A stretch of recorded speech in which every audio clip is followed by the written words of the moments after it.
मित्रों सब्सक्राइब करें।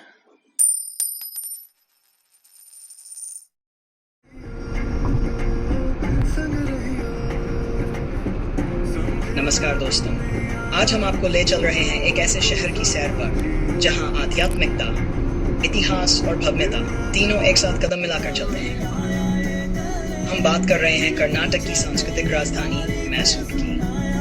इस यात्रा में हम 4 बेहद खास जगहों की सैर करेंगे: श्री चामुंडेश्वरी देवी मंदिर, मैसूर पैलेस, श्री वेणुगोपाल स्वामी मंदिर और अंत में वृंदावन गार्डन्स। पहला पड़ाव श्री चामुंडेश्वरी देवी मंदिर मैसूर शहर के ऊपर चामुंडी हिल्स की चोटी पर स्थित है। श्री चामुंडेश्वरी मंदिर, ये मंदिर देवी दुर्गा के एक रूप चामुंडेश्वरी माता को समर्पित है, जिन्होंने राक्षस महिषासुर का वध यहीं पर किया था। कहा जाता है इसी कथा से मैसूर नाम पड़ा, पहले इसे महिषूर कहा जाता था। इस मंदिर तक पहुंचने के लिए 9 सीढ़ियां चढ़नी पड़ती हैं। रास्ते में आपको विशाल नंदी बैल की मूर्ति भी देखने को मिलेगी।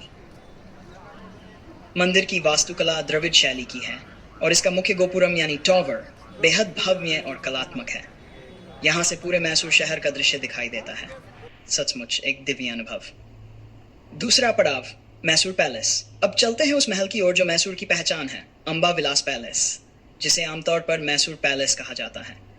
यह महल एक शाही जीवन शैली की जीवंत झलक है। इंडो सार्सेनिक शैली में बना यह महल हिंदू, मुस्लिम, राजपूत और गोथिक आर्किटेक्चर का सुंदर संगम है। महल का दरबार हॉल, शीशों की सजावट, बेल्जियम कांच की फ्लोरिंग और रॉयल कलर स्कीम, सब कुछ आपको एक सपने जैसे एहसास में ले जाता है। हर साल दशहरे के मौके पर यह महल 1 लाख से ज्यादा बल्बों से रोशन किया जाता है। रात के अंधेरे में जब यह महल जगमगाता है तब आप बस देख ही सकते हैं, कुछ कह नहीं सकते। श्री वेणुगोपाल स्वामी मंदिर। अब हम बढ़ते हैं उस मंदिर की ओर जिसका इतिहास पानी में डूबा हुआ था और फिर दोबारा उभरा। हम बात कर रहे हैं श्री वेणुगोपाल स्वामी मंदिर की, जो केआरएस डैम के पास झील के किनारे स्थित है। ये मंदिर कभी होयसला काल में बना था, लेकिन जब कृष्णराज सागर बांध बनाया गया तो ये मंदिर जलमग्न हो गया। कई सालों बाद जब जलस्तर कम हुआ तो इसके अवशेष दिखने लगे। फिर इस मंदिर को ईंट दर ईंट, पत्थर दर पत्थर उठाकर एक नई जगह पर फिर से स्थापित किया गया। यहाँ भगवान श्री कृष्ण को वेणुगोपाल रूप में पूजा जाता है, यानी बांसुरी बजाते हुए कृष्ण। मंदिर की नक्काशी, शांत वातावरण और उसके पीछे की कहानी, सब कुछ मिलकर इसे एक बेहद खास स्थान बनाते हैं। आखिरी पड़ाव वृंदावन गार्डन्स। अब चलते हैं अपनी आखिरी मंजिल की ओर, जहां रोशनी, संगीत और हरियाली का अद्भुत मेल है। वृंदावन गार्डन्स। केआरएस डैम के नीचे बने गार्डन्स भारत के सबसे सुंदर बागों में से एक हैं। शाम होते ही यहाँ का माहौल एकदम बदल जाता है। संगीत में फाउंटेन शो, रंग बिरंगी लाइट्स और ताल के साथ नाचते पानी की धाराएं हर किसी को मंत्रमुग्ध कर देती हैं। यहाँ घूमते हुए पूरे दिन की यात्रा का थकान भी एक सुकून में बदल जाती है। तो दोस्तों, ये थी हमारी मैसूर यात्रा, जहाँ माँ चामुंडेश्वरी का आशीर्वाद है, राजसी महल की शान है, इतिहास से दोबारा जगह एक मंदिर है और प्रकृति व संगीत उत्सव है। मैसूर एक शहर नहीं, ये एक एहसास है। यहाँ हर मोड़ पर एक कहानी है, हर इमारत में एक आत्मा है।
ಏನಿಲ್ಲ ನೋಡ್ತೀಯಾ ಇಟ್ಕೊಳ್ಳ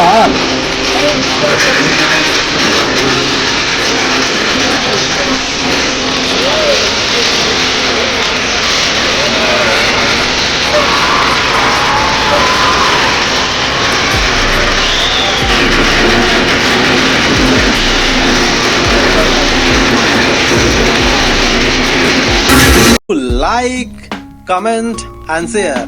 If you are new, then do subscribe and don't forget to press the bell icon. Thank you.